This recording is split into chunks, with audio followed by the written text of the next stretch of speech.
Going to do our weekly financial report. I enjoy doing these because it took a while to get here to where I capture the numbers in a shareable format. But I'm going to do this every week. Y'all can tag along and we'll show you what it's like running a small fleet in 2024. Also got some interesting fuel mileage data today that I think you may be interested to see. So we'll wait a few minutes. I just posted a video a little bit ago about a tire situation that we had today. And of course, I've already seen some knuckle draggers in the comment section, but I have not yet laid eyes on this trailer myself. So that went into the story, but you can go watch that on the feed. And then I think I had one auto publish also at 8:00. What was that one about? That should have been on the schedule. Oh yeah, that's Larry. That'll make some people happy. Two and rising. Let's get a few more going here and we'll talk about these numbers. The last 2 weeks, Wednesday is my settlement day and I sit here and it takes me about 8 hours. And last Wednesday, Landstar's had some glitch and my settlement usually comes at 5 a.m. and it didn't show up till afternoon. And then this morning I get up and the internet's out at the house. So I'm trying to hotspot off my phone, but for whatever reason, my Mac Mini, I've got 3 27-inch monitors. It won't talk to the hotspot. So I had to set my laptop up here in tiny ass little screens. And as you can imagine, when I pushed the final button to finish payroll, the internet came back on. So that was awesome. That was super handy. Really appreciated that. But we're back up and rolling now. Okay. We got allegedly 174 watching, so let's dive right into it, shall we? So, little context for this week. Let's see. We had truck number one was the winner this week with no, he was not. He was second place. So, truck number one was the same as truck number one last week. Truck number two, truck number three. So, we had one who had a really weird week. We got C.H. Robinson. So, he only had one load on this settlement. So, that makes his numbers look really weird. And you're going to see the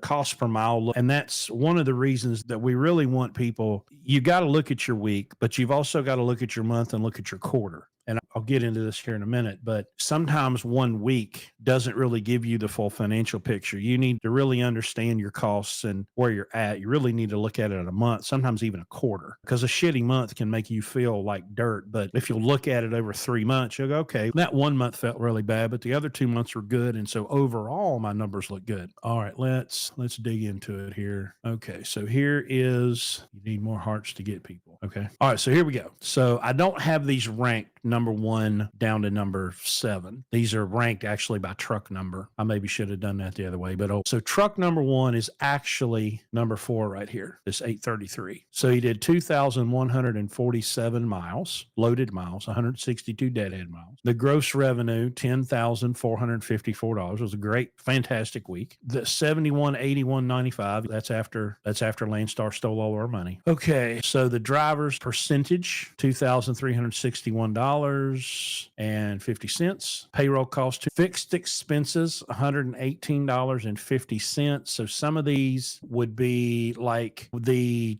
get charged $27 once a month for airtime for the ELD. So that was on there this week. Other expenses, this column is going to be a little bit higher this week because I did the toll report. So this truck here had been some dollars in tolls this month, but that was offset by $300 in toll money that we had actually gotten from the customer. So it looks bad, but it's not really. His actual tolls were like 180. All right, here's our fuel cost. Now, this is another one of those columns where on the week, it can look weird because depending on the day that the driver filled up, if they fill up on Saturday, then that fuel ends up on the first day of the report. And so we can't, sometimes when we get over here into our costs, fuel can really jack things up because it's not always the exact amount of fuel that you use to run these exact amount of loads. Okay. So let's see, go back. We're on line number 4. Okay. So his profit before maintenance was $2,525. Cost per mile before maintenance is $1.79. This one's pretty close because he generally, of course, he's one of the best fuel mileage trucks in the fleet. This is an 07 07 Century. So he's one of the best fuel mileage trucks and his fuelings are pretty even. So him having an $1,100 fuel cost is pretty normal for him. So cost per mile before maintenance, $1.79. Gross rate per mile, all miles, $4.53. Net rate per mile, $3.11. So his net after maintenance was $1.07. So if we add the truck's profit plus the driver pay, he cleared 2471 this week, which is not a terrible week,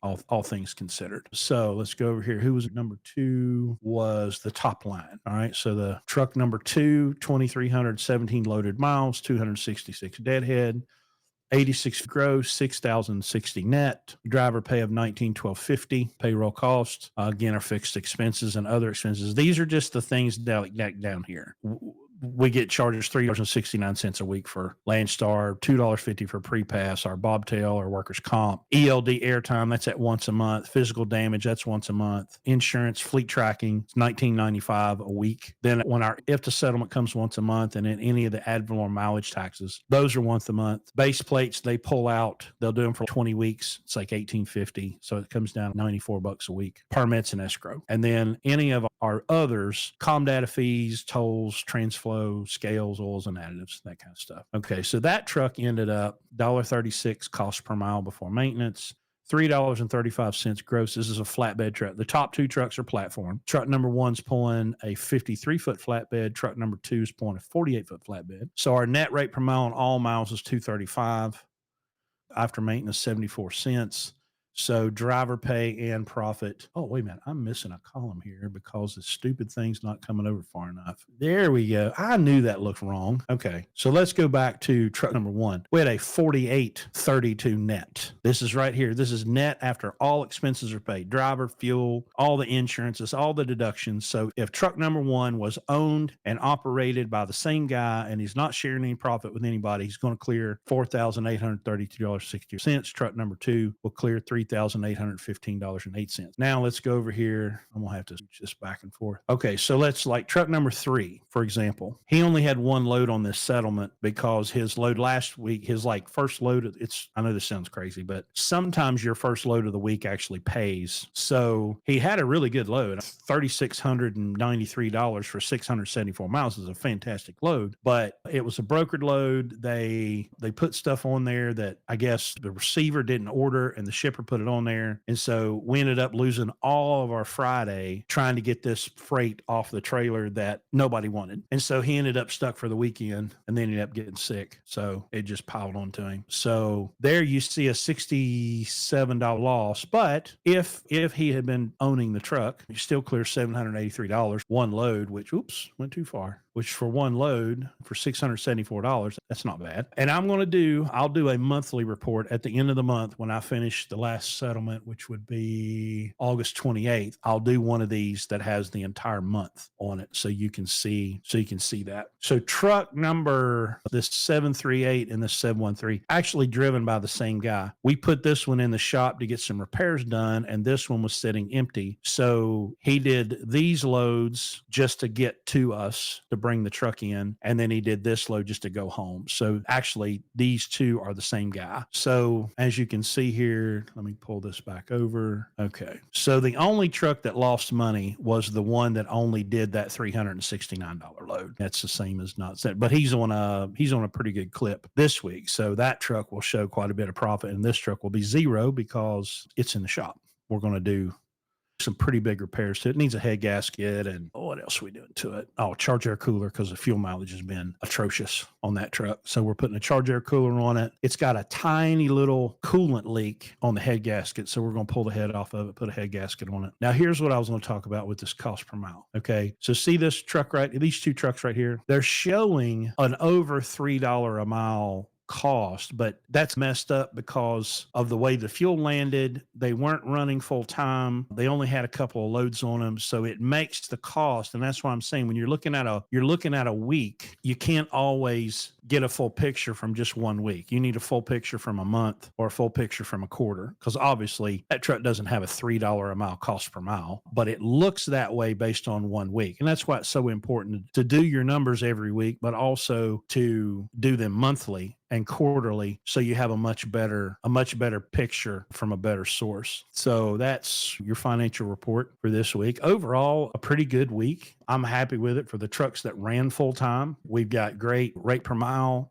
Our costs are where they should be. We do have some trucks that could get better fuel mileage, but it comes down to how much am I going to spend to try to save money on fuel? And so I'm going to show you an example here of something that I saw today. There's a guy called Joel Morrow, Morow. And Joel is a fuel mileage fanatic. Okay. And he's in amongst a group of fuel mileage fanatics. These guys, their whole life is about fuel mileage. And as you'll see here, hopefully y'all can see that pretty good. Let me know if I need to blow it up. Let me try to look at it on my phone, because on my screen it looks tiny and hard to see. I'm gonna look at it on my phone to see what it looks like. See if you can read it. Okay. Oh yeah, it looks great. Okay, so his lifetime fuel mileage on this truck. Let me bring this in just a touch. His lifetime fuel mileage on this, I think it's a 2022 Volvo, is 10.53 miles per gallon, which is just incredible. Okay.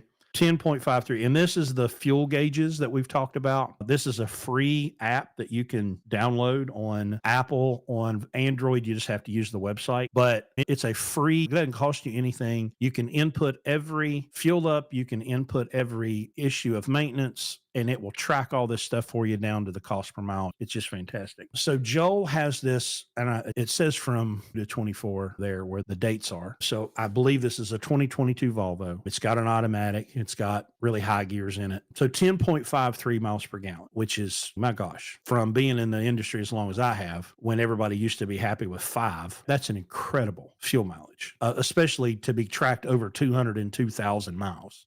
10.53. So here's a couple of things I want to draw your attention to. Number one is right there in the middle where it says average cost per mile of 39 cents. So for every mile that he's driven this truck, he's paid 39 cents in fuel. And his average cost per gallon is $4.14, which is high. Okay. You think about at $4.14, if he was getting 7, what that per mile cost would be. The national fuel surcharge average this week is 43 cents. That's according to the EIA website. So he's 4 cents per mile under what the fuel mileage or fuel surcharge pays. Okay. So that's almost like free money, right? I needed something to compare it to in my world. And so I went into our fuel gauges and I pulled up this truck right here. So this truck here is a teen Cascadia that we've had in our fleet since since April of last year. I'm going to have to pull this up because I can't see jack shit. It's way too small. So 164,455 miles that we've tracked on this truck at 7.47 miles per gallon. And most of those miles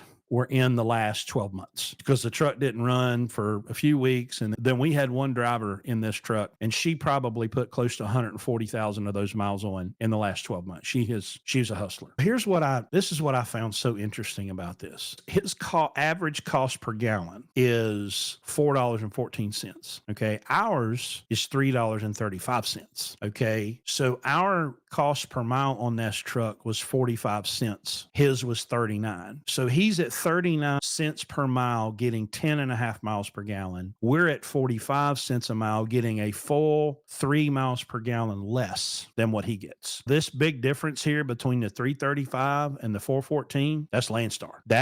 That is the difference of being leased to Landstar and not. I don't know what program he's on. I don't know if he's using NASTC. I don't know if he's using, what's the other one, Mudflap. I don't know if the carrier he's leased to has some kind of discount set up, but that right there, the difference. Okay. So I backed it out. And I went, okay, if our truck was getting 10.5 at our fuel cost, we would be down in the low 30s, right? Because our fuel is so much cheaper. What is that? About 70 some cents a gallon cheaper just by being leased to Landstar. Somebody said PACCAR. No, neither one of these trucks has a PACCAR. Ours has a Detroit and his has a Volvo engine. His is that new downsped Volvo with the automatic transmission and he's got aerodynamics and on it. Ours is just a basic Cascadia with a DT12 direct drive. These Cascadias get great fuel mileage. Now, I can tell you this with almost absolute certainty. If the guy that I have driving the 07 Century had been driving this 2018, I would say that fuel mileage would be, instead of 7.47, it would be 8.7, probably closer than that, because he's just a fantastic fuel mileage driver. When he got into that 07, that truck's fuel mileage instantly went up 1 mile per gallon. Now you're talking, if we take these numbers and you take, let's say you take our truck and instead of getting 7.4, it gets 8.4, we're down in the that range of getting very close to the same cost per mile that he's got, getting 10 and a half. Okay. Now that's a brand new truck he bought brand new. I would have to assume that truck cost him at least 150, if not 175 or 200.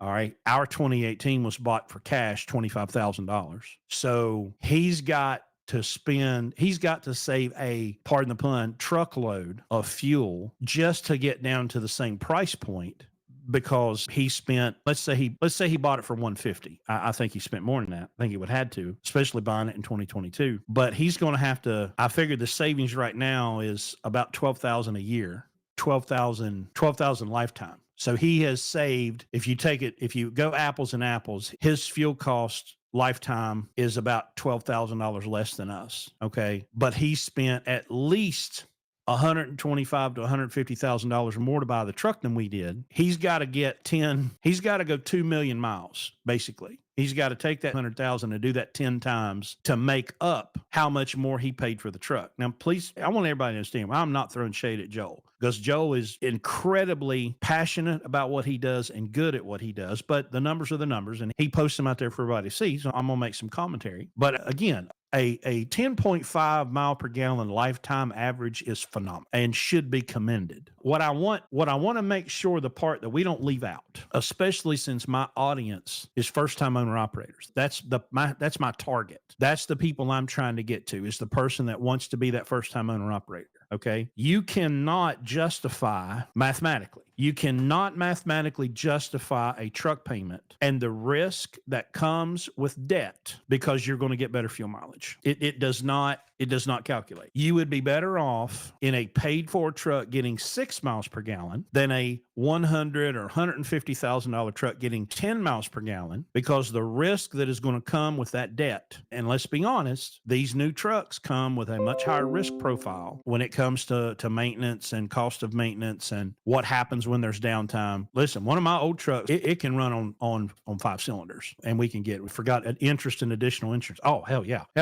My physical damage insurance on my old trucks runs $120 a month. I have seen people with $900 a month insurance, okay, to insure these expensive trucks. Okay. Interest. You got the interest. Not only do you have just the basic cost, if you go spend $100,000 more to get a truck than I do, hell, if you spend $50,000 more to get a truck than I do, and you don't count for interest and you don't count for the additional insurance, because it'll be double. Like this 2018, when it came into the fleet, at the time that it came into the fleet, it had a very much more inflated value than it does now. It was $300 a month, where my 2007 or my 2002, they're like $100. So right off the bat, we're double the insurance. Then we're paying interest. Then we have the risk. If there is a breakdown, if there is something, or you want to take time off, that payment is chasing you and it's putting pressure on you that's unnecessary and you don't have when you have a paid for truck. And so that's why we only advocate for paid for trucks for the first time owner operator. You have to shed as much risk as you can possibly shed, and going over to the mountain and signing up for a $1,200 or $1,500 or $1,600 a month payment is a really risky venture and can put you out of business, especially when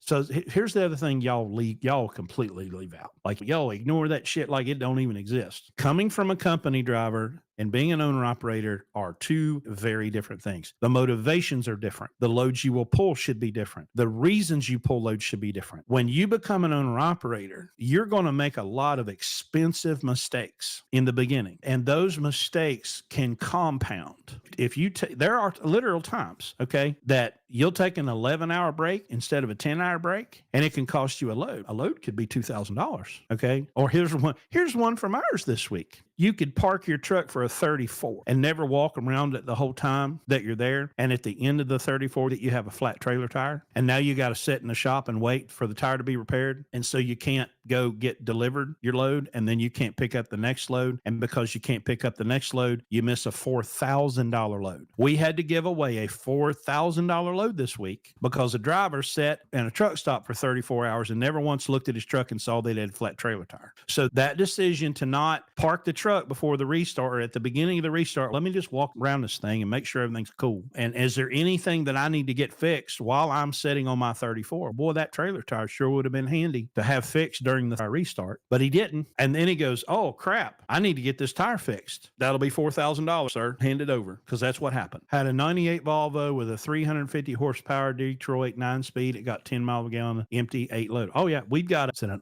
2000. We have a 2000 Volvo with a 12.7 and a 13-speed. And when I drove it, it got 9 miles a gallon. When Richie drove it, it got 9 miles a gallon. We put a driver in it that got 6. Don't forget a line of credit, a large repair, 10,000, and those cats are done. Yeah.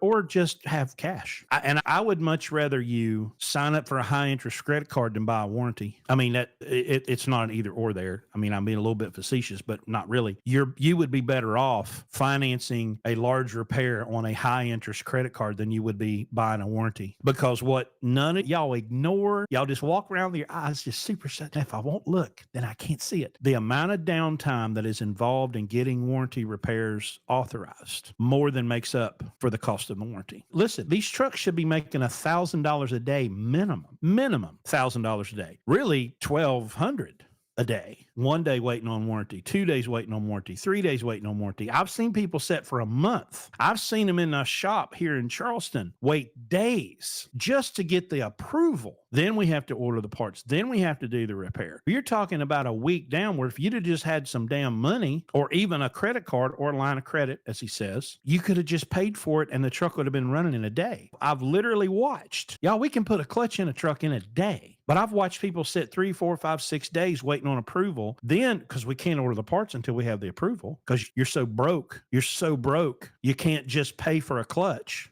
The warranty company will tell the shop how to fix it. Oh, yeah, it's crazy. So these warranties are just useless, okay? Yeah, somebody will pop up, oh, they paid for my engine. Hey, buddy, congratulations. But that's not a reason for another guy to go do what you did just because you got lucky. And you got lucky.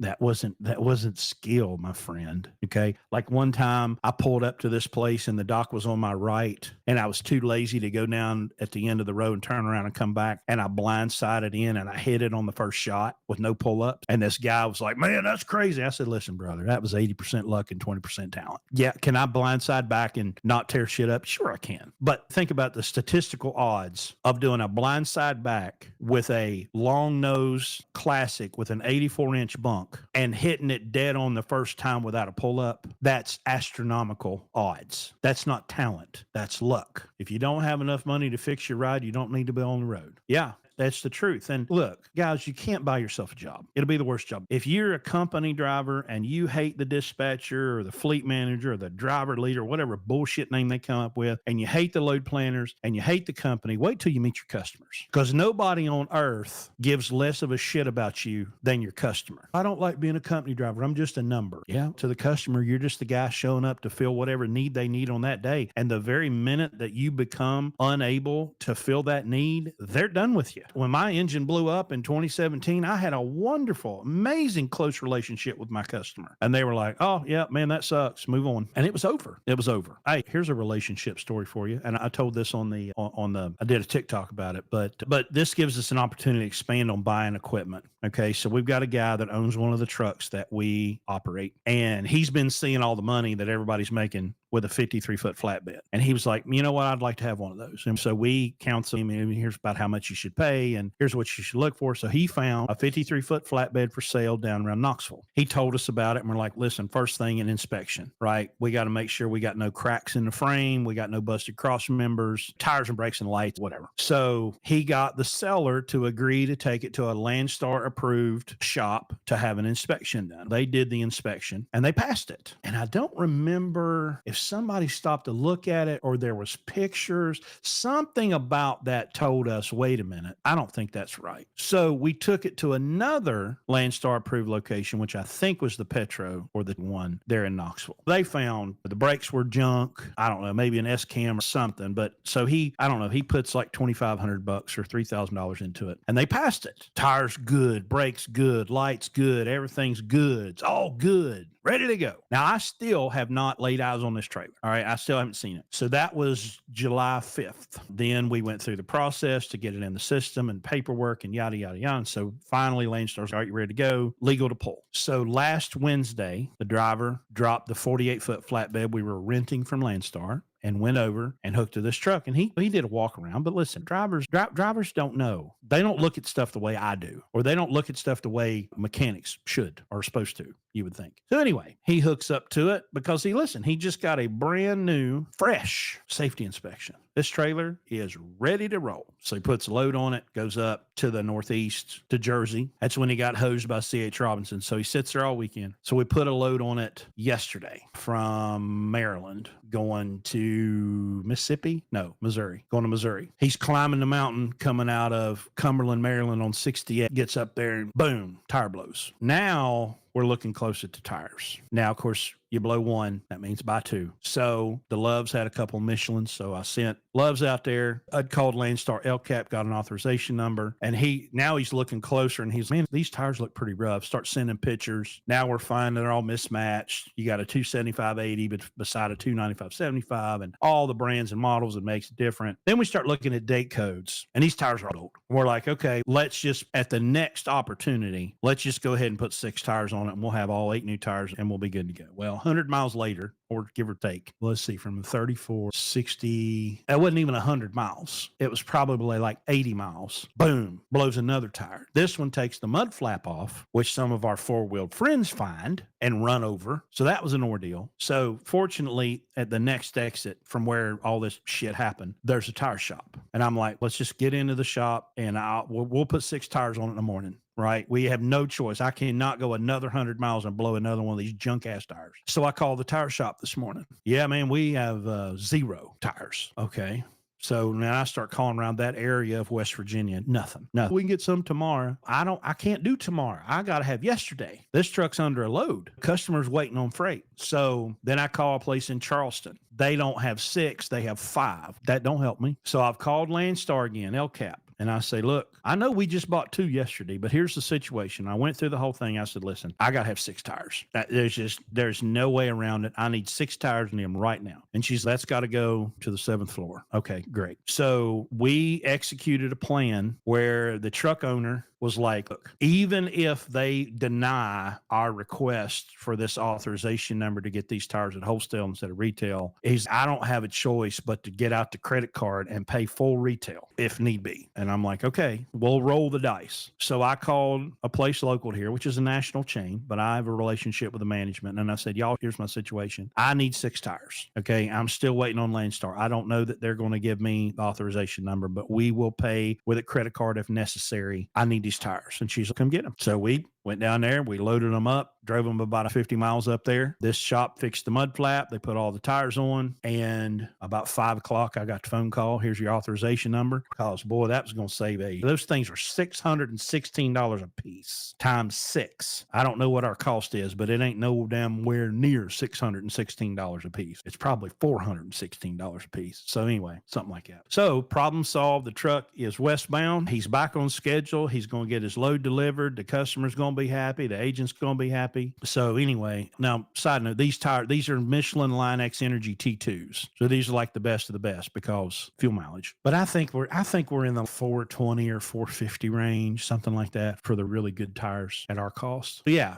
but relationships. I was able to call someone and say, hey, will you let me drive off with $3,600 worth of tires and not pay you? Can you run or do you run recaps? We have actually, let's see, which truck has those? We have a truck that has a set. We will recap our own super singles at a place in Indy. So when we wear them out, we'll load them up and take them there. And it's like $3 for a Michelin Line X wide single that retails for $1,600. So yeah, we will run caps that our own casings. Now I won't buy one that I don't know the original casing, but when we buy the virgin casing, we will recap our own caps. I've had better luck with Toyo and Hankook dump truck. Yeah, when you're in vocational and you're just like, there's a local place here that has, what do you call them? Not belly dump. They look like a tanker, but they're not a tanker, and they've got the hump like camel. Dry bulk. Listen, their tires, not side dump, dry bulk, their tires get just destroyed. The roads that they're driving on, yeah, pneumatic tanker. There's just no point in spending more for better tires because they're just absolutely going to destroy them. But when we're running the roads and we're running as many miles as we're running, 120,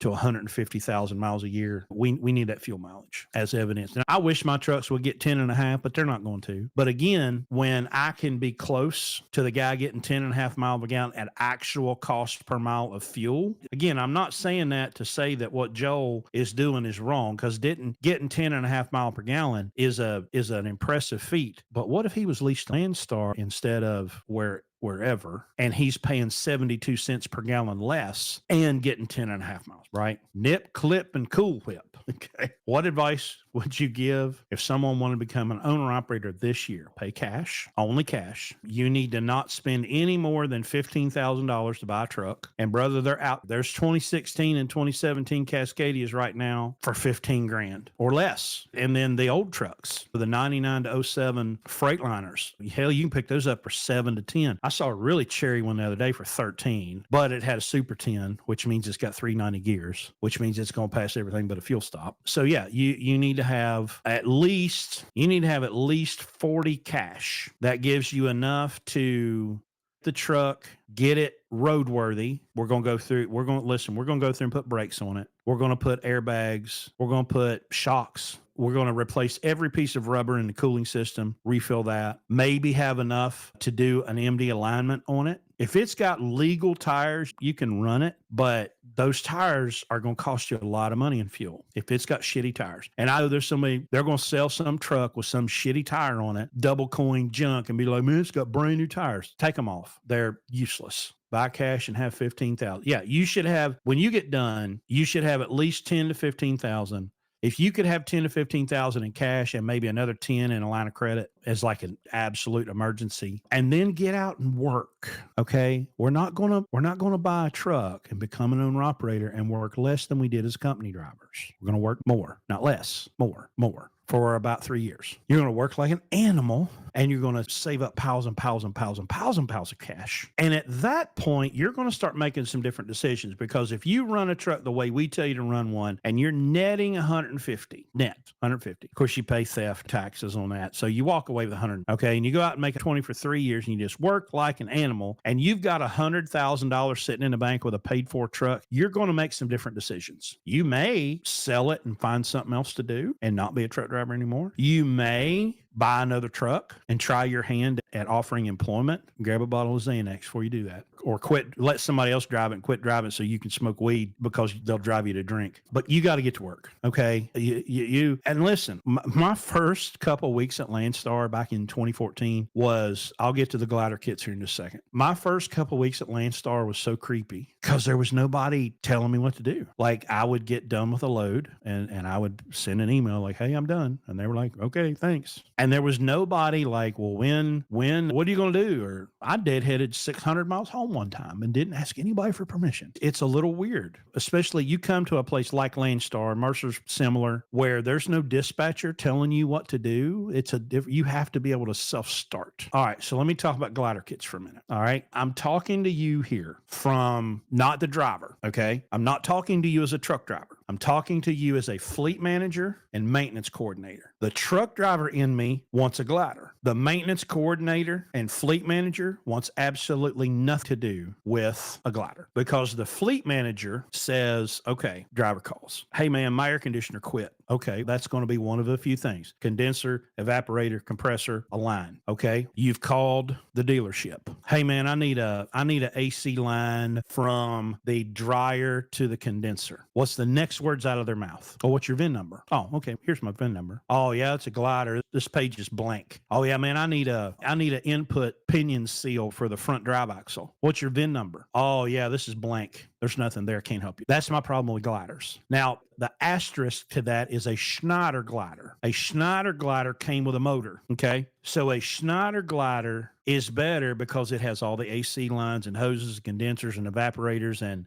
AC lines and belts and all that shit for the motor. Okay. What's blank is your transmission and your drive line. Okay. That's not a big deal, because all the drive lines are made by Eaton or Dana, Spicer, or Meritor. There's one part number for a drive axle wheel seal. One, no matter what truck I'm driving, I know I need an O2 Rev HD. I know what that is. There's one part number, right? Same thing with yokes and pinion seals and brake chambers and brake shoes. Like when I don't even, like if I did a wheel seal on a Cascadia a couple weeks ago, which of course started leaking the minute he was getting ready to roll out the fucking door. Okay, jack it up, take the wheel off, take the drum off, take the shoes off. I know what the wheel seal is. There's one part number. Then I got my tape measure out and I measured the shoes one way and then the other. And I knew it was going to be a 4707, 4711, a 4720. There's only so many shoes. So a Schneider glider is okay because you can figure out what brake shoes you have. You can figure out what shock you need. It's a 65490, by the way. But when you have a good dedicated parts guy. But again, that's a problem. Okay. Now my parts guys, I can call them from the other side of the country and go, hey, I need a part number, and they'll give it to me.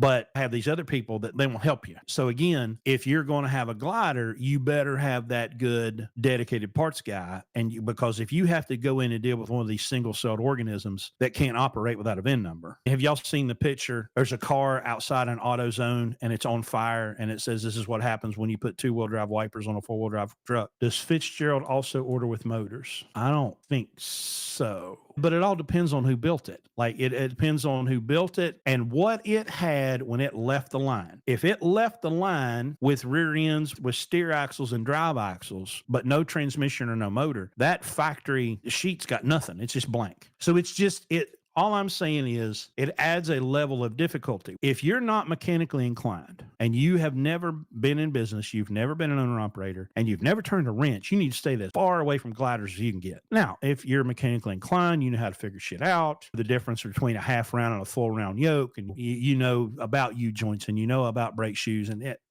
you can pull it off. But I don't recommend first-time owner-operators buy gliders because, listen, can we be honest with each other? Just us talking here. They're not buying the truck for the right reasons. They're buying the truck because it's pretty. And they need to put wax paper across the seat to keep their candy ass from sticking to it. Okay. So let's just be honest. That's why they're buying a glider. Most of them. Okay. Because they want to impress people at stoplights that they wouldn't like if they met them in person. I want ugly trucks. So I don't care. I couldn't care less. Listen, we had an ugly truck and I went and bought 5 cans of turbo cans, Rust-Oleum turbo cans, and painted it myself. I sanded her down and painted it. And it's a 60-foot paint job. As long as you stay 60 feet away from it, it looks pretty damn good. I'm not sure. I can't really have an opinion on Fitzgerald because I've never driven or owned one. We've all heard the horror stories, but they all can't be horror stories. Like, they build a shitload of trucks. So I think, y'all don't seem to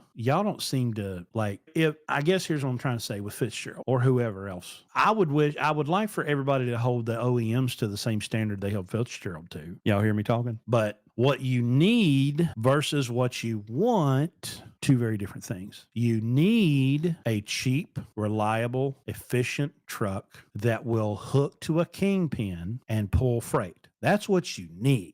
What you want, on the other hand, is what will make you go broke as an owner-operator. So let's stop calling wants needs. You don't need a long hood. You don't need an 18-speed. You don't need a warranty. You need a cheap, safe, efficient, reliable truck. And I can make just as much money with a 99 as somebody can with a 2024. Probably more. Not probably. Definitely more. I can definitely, 100% of the time, make more money, which means make more money in the bank, profit, with a 1999 Freightliner Century than I can a 2024 anything. That don't have anything to do with the truck. It has to do with the debt load, the risk profile, the ability to go out and put the damn thing to work. Keep the left door closed, your mouth shut, and your foot on the gas, and go haul freight. Just go haul freight. But a bunch of y'all are sitting in a damn truck stop making no money. I'm not going to turn the damn thing on for less than $3 a mile. Okay, well, good luck to you, brother. Good luck to you, especially if you're pulling a van. I mean, we've got,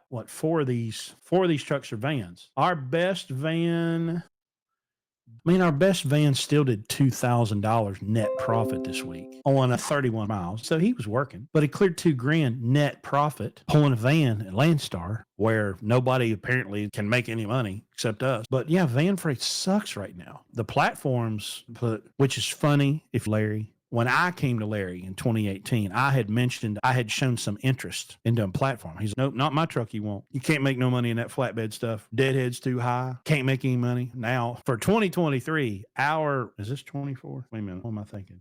For 2024, gosh, I forgot what year it was there for a second. It's far and away what our platform trucks do over what our van trucks do. So if you're interested in coming to do the program, which you can find at blueribbonlogistics.com, and you want to do platform, you're going to start out pulling a van because we're going to teach you the basics of business and trip planning and hours of service and all that kind of stuff. Doing van freight because it's easy. Then we'll transition you over to the platform division. We have we've spent a lot of effort this year in building up the training program. We now have an advisory board made up of management and drivers. We have a driver development team, which is made out of that advisory team, where they give you one-on-one everyday feedback and teaching and training. They give you stuff that I don't have time to give you, right? As the fleet manager, I was always the trainer, but now I've got to be the guy that I've got to everywhere all the time, trying to help run the shop, running the fleet. I've got to know everything about what's going on all the time. And I just don't have the time to give that one-on-one. But this driver development team now, they do have the time. And they've walked through it recently where I haven't been in a truck in almost 3 years. I ain't forgot. I know how. But I've got a fleet to run and we're trying to build a shop and get that going. So the development team will be remembered as the year that Blue Ribbon really overhauled our entire process and made it more detailed down to the bottom, which is what we're here to do. We're here to teach people how to do this business in a way that's not going to destroy their life, because the trucking industry will destroy your life and they will lie to you while they're doing it. Leasing companies and carriers. And I ain't even talking about the brokers. What's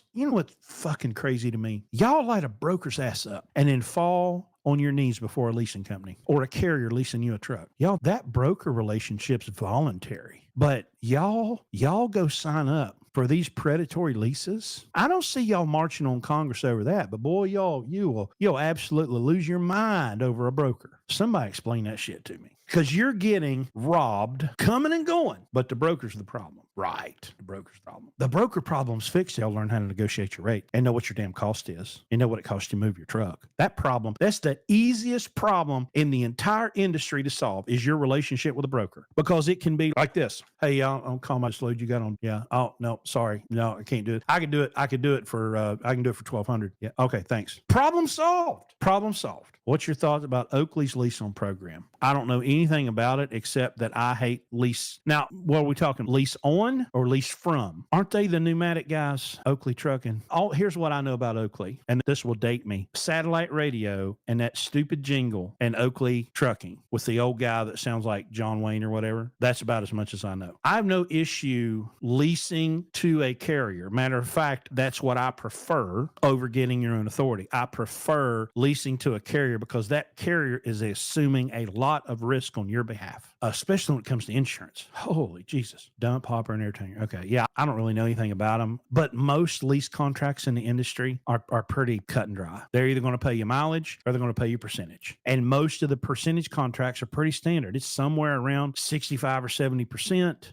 Depending on how they calculate the fuel, you might get 75% of the total rate without a fuel surcharge. You might get 65% of part of the rate plus 100% of fuel surcharge like it is here. But regardless of the contract, it comes down to, what is your cost to operate? What's your cost to operate? Ours is $1 spread out over the whole fleet. Okay. So how many miles can you run in a day? 600. Thank you. 600 times $1.58. So I have a $948 cost. All right. $948 cost to run 600 miles. Okay. That includes paying the driver. So if I want to make profit on top of that, let's say what I want to make 25% profit on that. Oop, that wasn't right. So 948 times 0.25 plus 9, 1185. That's what I got to make every day to pay all of my obligations and profit 25%, 1185. Okay. If I'm at Landstar, for example, we get about 72% of the total rate for the truck. So if I take this number and I divide that by 0.7, I get to 1645.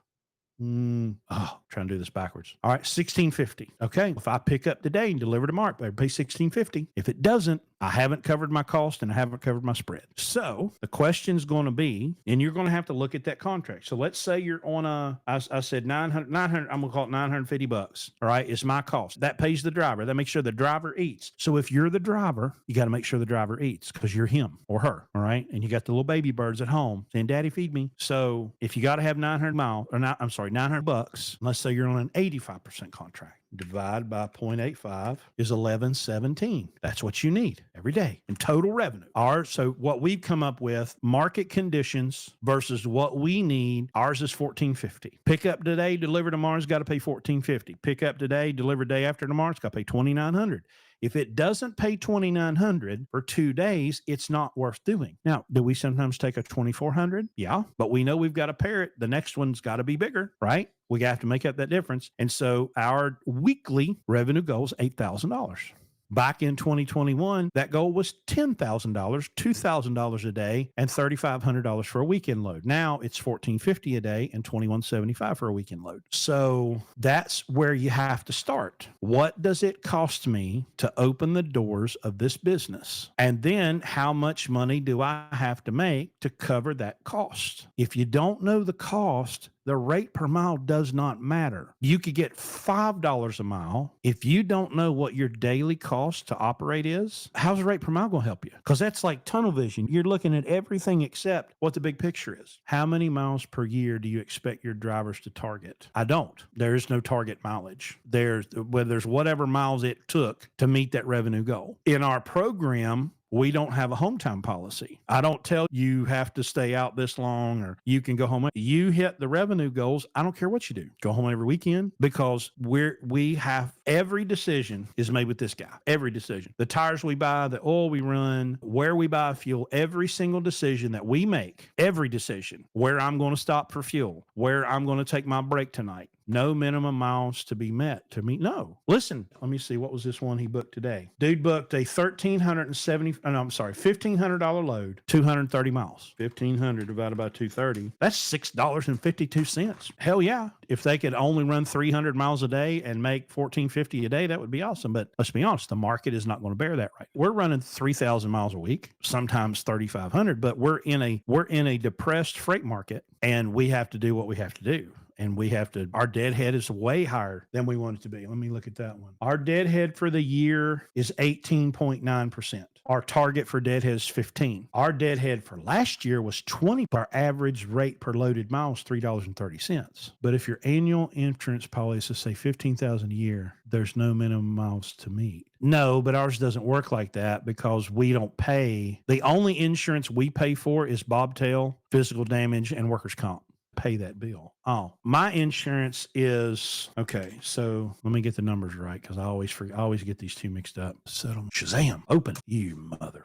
Our $33.98 a week times 52. So we're paying $1,766 for bobtail. On average, we pay about $30 a month for physical damage because most of the trucks are old. Okay, so 1,766, 130 times 12 plus 1,766. That's 3,300 bobtail and physical damage, 3,300, and then 3,026 per driver for workers' comp, 3,300. We're paying about $5,000 a year in insurance, but we don't have our Landstar pays for the cargo liability. So my cargo liability is zero. It's zero. Why wouldn't you pay percentage? I do pay percentage. What are you talking about? Why wouldn't I pay percentage? I pay driver's percentage. But again, if you're just walking by not knowing who we are and what we do, our drivers are here for a short period of time. See you, Tom. Our drivers are here long enough for us to teach them business and send them on their way to be owner operators. So I'm not trying to employ company drivers forever. I don't want you to come here and have a career. I want you to come here, get what you need, and leave and go on and be a successful owner operator. But that's the big controversy about us being leased to a carrier versus having our own authority is my cargo liability insurance is zero. I pay on average about 75 cents per gallon less for fuel. I'll have to look up how much these tires, hell, I'm going to do it live. I'm going to do it live like Bill O'Reilly. I'm going to do it live. Let me go see how much these damn tires cost. If I can find them. The website's a little bit of a bitch. Tires, check the prices. Need a trailer, Michelin trailer. Come on now.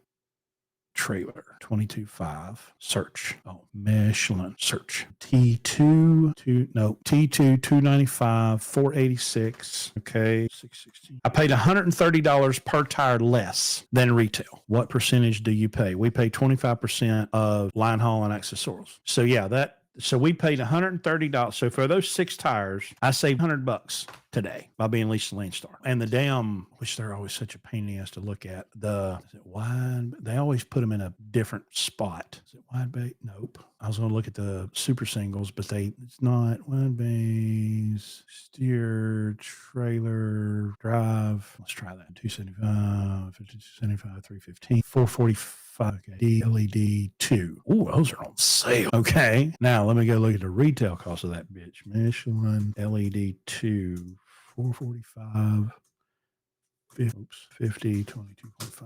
Sweet Jesus in the morning. I save about $400 a tire on a super single. So I save enough. I basically get a tire free. If I buy a set of singles, I will save enough money to pay for one of those tires. Do you have to pay full price up front? No. It's settlement deduction. And there's no tax or not. That's not. If you buy them in certain states, like West Virginia is one of them, I don't have to pay sales tax and there's no interest. So they'll pull them out like $300 a week or $350 a week. Just depends on the total. So I saved $100 today on 6 tires, which means 1 times 8. We saved $1,040 today, basically buying 8 tires and the good shit, right? It wasn't double coin. It was Michelin Line X Energy T2s. What does your average flatbed driver make? I'll bring up, since you're probably just got here, I think this is okay. So if you look here in the green is platform. Okay. So driver paid $19.12, $23.61, and this third guy only had 1 load. So that's 1 load. He got paid $851 to drive 675. He got hosed by our good friends at C.H. Robinson last week. So he only had 1 load, but he made $800 on 1 load, so a day and a half. But the average for the platform guys has been in the $2,000 range. They're doing really well. Now we have here's what sets our flatbed or platform division apart. We probably have the most experienced and knowledgeable Landstar heavy haul BCO who has been trained up by all of the other most knowledgeable and experienced BCO platform guys. Feel free. And so every time someone in the platform division loads their trailer, they take pictures of it and put it in the group chat and feels, nope, take that off, move that around, and make sure that their securement is perfect. And so, of course, he has the relationships with, which is how we get, let me go back to this. That's how we end up with right here with 2 trucks at a gross rate per mile this week of over $4.50 a mile. It's because of those relationships, and because I want to make everybody understand for the knuckle draggers that shit on Landstar, which let me just say for the record, I don't give a shit what you think about Landstar. But outside of van freight, y'all, there's stuff at Landstar y'all couldn't even dream of. But most of the knuckle draggers can't make it that far because they can't survive pulling a van without somebody to wipe their ass for them. And then they run off, oh, Landstar sucks. No, if you fail at Landstar, it's your fault. If you succeed at Landstar, also your fault. Landstar's not your problem. In most cases, in about 99.97% of cases, you, ladies and gentlemen, are the problem. And if you'll just go look in the mirror, you'll meet the guy or girl that's causing all of the disastrous problems in your life. But my job's to tell people what they don't want to hear. I love how TikTok gives me this. Your live contains themes that some may find uncomfortable and has been restricted. Reason, regulated goods content. Whatever the hell that means. I got that shit the other night too. Regulated goods. I'm working the most heavily regulated industry on planet Earth, so I guess it fits. So anyway, hour and 22 minutes. All right, I've given y'all about all I got to give. I'm rolling back through the comments, see if I missed anything. Saw a 2019 Cascadia today for $13,000. And listen, y'all, trucks are on sale. Trucks are on sale because the market sucks. So go to the website, check it out, BlueRibbonLogistics.com. We're trying to make a post a day, do lives 2 or 3 times a week. We will be live Friday, as we are every Friday, on the YouTube, Facebook, TikTok, Twitter. We're live at 8 o'clock. Where are the trucks on sale at? Everywhere. The used truck market is absolute garbage right now. Now, you have to look around, but if you got some cash, you can get some deals right now because unfortunately, there's a bunch of desperate people right now. But yeah, the used truck market sucks. So anyway, we will see y'all live right here Friday night at 8 o'clock. So come see us. We'll see you then.